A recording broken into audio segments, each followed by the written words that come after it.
둘째 날 말씀이 조금 길게 한번 잡아봤습니다. 마태복음 26장 오늘 본문 속에는 두 제자의 이야기가 나오고 있습니다. 어제는 12제자 그리고 그중 또 택함 받았던 세 제자와 함께 겟세마네 동산에서 기도하시는 예수님의 모습을 우리가 함께 보았습니다. 겟세마네 동산에서 정말 마음 절규하는 기도를 들으시는 그 예수님과 그 마음을 헤아리지 못했던 제자의 모습을 묵상하면서 지금 우리가 걸어가는 그 길을 돌아보는 시간을 첫째 날 우리가 함께 보았다면 오늘은 조금 더 이제 내용을 좀 축소할 수도 있을 것 같아요. 이번엔 세 제자가 아니라 두 제자이죠. 그 두 제자를 통해서 지금 우리가 걸어가고 있는 길을 다시 한번 생각해보는 그런 아침이 되기를 축복합니다. 본문에 기록되고 있던 두 제자, 이들은 누구보다 예수님을 가까이에서 모셨던 그러한 사람들이죠. 조금 방향을 바꾸어서 설명한다면 그렇게 예수님과 가깝게 지냈던 제자들조차 예수님을 실망시켜드렸음에도 예수님은 그들을 똑같이 전과 다르지 않게 사랑하시는 모습을 우리가 보게 되고요. 또 하나 그 제자들 실망한 그 이후에 반응에서 결정적 차이가 있다는 것을 보게 됩니다. 유다라고 하는 사람의 이야기가 먼저 앞에 나오고 있습니다. 이 사람도 3년 동안 예수님과 동행했던 12제자 중 한 사람이죠. 그는 예수님의 가르침을 들었고요. 또한 예수님의 이적을 직접 경험한 사람이죠. 그런가 하면은 특별한 사명, 제자된 그 사명의 부르심을 받았던 사람입니다. 그럼에도 그는 예수님을 은 30에 파는 존재가 되고 말았습니다. 마태복음 26장 25절 상반절에 보면은 예수를 파는 유다가 대답하여 이르되 랍비여 나는 아니지요 라고 변명하는 내용이 나오고 있습니다. 너희 중 정확하게 말하면 이 그릇에 나와 함께 손을 넣는 자 그가 나를 팔자라 이런 말씀을 하시죠. 그때 나는 아니지요. 근데 여러분 여기서 주목한 말은 나는 아니라고 하는 이 말이 아니죠. 이런 물음이 아니라 랍비여라는 말입니다. 다른 제자들이 예수님을 주님이라 부를 때에 가롯 유다는 예수님을 단지 선생이여라고 호칭하고 있습니다. 더 충격적인 것은 오늘 아침 우리가 읽은 그 본문 가운데에 있죠. 유다가 입맞춤으로 예수님을 배신하고 있다는 사실입니다. 당시 유대 문화에서 입맞춤은 존경의 표시예요. 사랑의 표식입니다. 그런데 유다는 존경이 아니죠. 사랑이 아닙니다. 배신의 표식으로, 배신의 도구로 입맞추고 있다는 사실입니다. 바로 이러한 가론 유다를 향해 놀랍게도 예수님은 친구여라고 부르십니다. 여기에 아주 깊은 그런 우애의 그런 단어는 분명 아니에요. 그러나 그럼에도 불구하고 예수님은 가론 유다를 정중하게 대하시고 있어요. 하나님 뜻에 순종하는 그 모습을 보이시고 있습니다. 또 다른 한편으로 우리는 베드로라고 하는 사람의 이야기도 본문을 통해서 접하게 되죠. 33절과 35절의 내용 중 이런 내용이 나오고 있습니다. 모두 주를 버릴지라도 결코 버리지 않겠습니다 라고 말합니다. 절대 버리지 않겠습니다.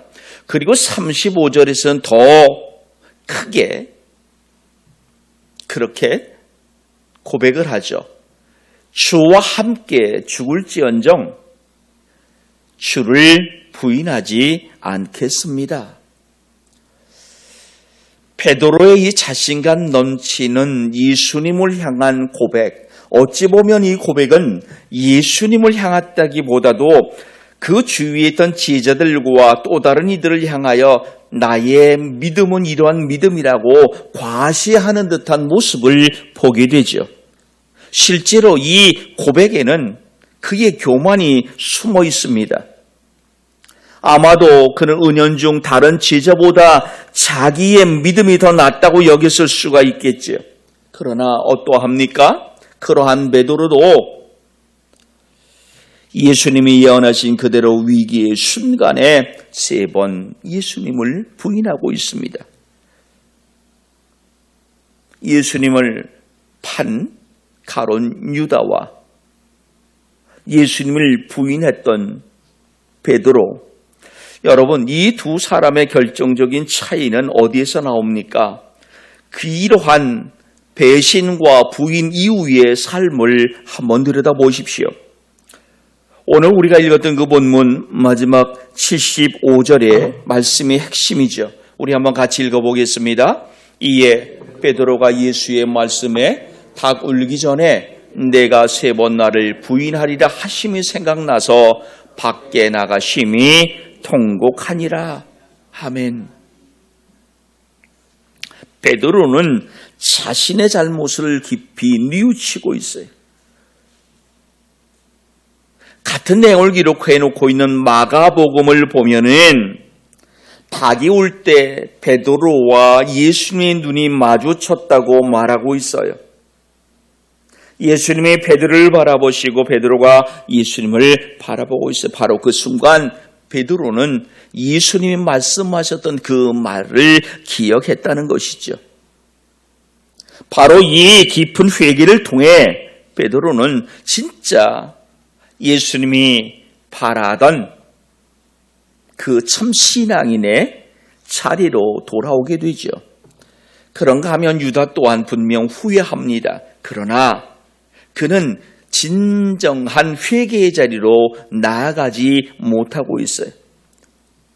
결국 그는 자기 안에 갇혀버려요. 절망합니다. 회복의 기회를 놓쳐버리고 말았어요. 여기 이 말씀 안에서 우리는 또 귀한 가르침을 배우게 됩니다. 바로 저와 여러분, 우리는요, 삶의 자리에서 때로 유다처럼, 때로 베드로처럼 행동할 때가 있다는 겁니다. 이기적인 욕심으로 신앙의 가치를 버릴 때가 있어요. 두려움 때문에 배신할 때가 있어요. 내 신앙을 부인할 때가 있다는 겁니다. 문제는 가룟 유다 같은 행동이 내게 있다 할지라도, 때로 베드로와 같은 행동이 내게 있다 할지라도 그 실패 후의 반응이죠. 여러분, 회개라는 것은 단순한 후회가 아니에요. 방향을 전환하는 겁니다. 저와 여러분이 그리스도인 됐다는 것은 회개하는 삶이 아니에요. 방향을 전환한 삶을 의미하는 거예요. 회개에서 나아가 그 회개한 삶의 모습이 드러나는 것, 그게 바로 방향 전환입니다. 삶의 자리에서 회개가 필요한 부분이 어디인지를 살펴보는 아침이었으면 좋겠습니다. 베드로처럼 자기의 연약함을 인정하고 돌이켜 회개할 때에 하나님은 우리를 다시 일으켜 세우세요. 연약함을 아세요. 회개할 때 우리를 진심으로 회복시켜 주심을 믿으시기를 부탁합니다. 베드로는 후에 부활하신 예수님을 만나죠. 오순절에는 대중 앞에 담대히 서서 복음을 전하고 수많은 사람이 예수님께 돌아오게 하는 결정적 역할을 하는 것을 볼 수 있습니다. 또한 우리는 본문을 통해서 연약할 수밖에 없는 우리, 그럼에도 불구하고 우리가 어떻게 회개하며 어떻게 방향을 전환해야 할까를 깨닫게 된다면 예수님의 모습을 통해서도 우리를 부단히 사랑하시는 그 귀한 사랑을 깨닫게 된다는 겁니다. 하나님은 때때로 우리가 넘어지는 것, 즉 실패하는 것, 배신하는 것, 마음 아프시지만 버리지 않으세요. 외면하지 않으세요. 친구여, 예수님처럼 부르시고 다시 회복할 기회를 주신다는 거예요. 그분이 우리를 끝까지 사랑하심을 믿는 아침이기를 축복합니다. 고난주간, 매해 맞이하는 이 한 주간, 여러분, 이때는 우리 어떠한 삶의 모습으로 우리를 돌아보고 살아갑니까? 우리 안에 다시 말합니다. 유다의 모습은 없었는지, 베드로와 같은 모습은 없었는지를 돌아보십시오. 유다의 모습에서, 베드로의 모습에서 발견하는 나는 누굽니까? 나 또한 그들과 다르지 않은 사람이라는 겁니다. 연약한 존재라는 겁니다. 아니, 어쩌면 배신한 유다보다, 부인한 베드로보다 우리가 못할 것입니다. 이 불완전하고 연약함을 인정하는 그 믿음에서부터 고난주간을 시작하시기를 축복합니다. 이 실패가 절대 실패가 아니기를 주의 이름으로 부탁합니다. 분명 우리는 삶의 자리에서 넘어지는 실패를 경험합니다. 중요한 것은 회개에서 삶의 방향 전환이 일어나지 않는 삶인지, 아니면 후회는 하지만 그냥 멈추는 것이 아니라 후회함으로 방향 전환이 일어나는 삶인지를 살펴보십시오. 주님께 돌아올 때 새로운 시작이 있습니다. 예수님은 자신을 사랑한 그 제자들, 심지어 자기를 배신한 그 제자들 끝까지 붙드시고 계세요. 바로 예수님의 이러한 사랑 안에서 회복이 있는 아침이기를 축복합니다. 새로운 시작이 있는 아침이기를 출발합니다. 예수님의 그 사랑 안에서 새로운 회복과 새 출발을 경험하는 오늘 이 아침이기를 주의 이름으로 축복합니다. 기도합니다. 하나님, 삶 속에서 때로 우리는 유다처럼, 베드로처럼 행동할 때가 있습니다. 이기적 욕심으로 신앙의 가치를 저버립니다. 두려움 때문에 신앙을 부인합니다. 삶의 방향 전환을 허락하시옵소서.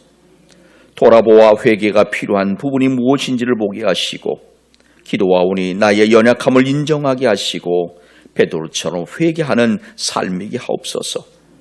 우리를 다시 일으키시고 사용하실 하나님을 기대하게 하시고 그 하나님을 경험하는 아침이게 하시옵소서. 불완전합니다. 연약합니다. 그러나 실패가 끝이 아님을 고백하오니 하나님, 이 실패의 경험을 통하여 다시금 하나님의 사랑을 경험케 하옵소서.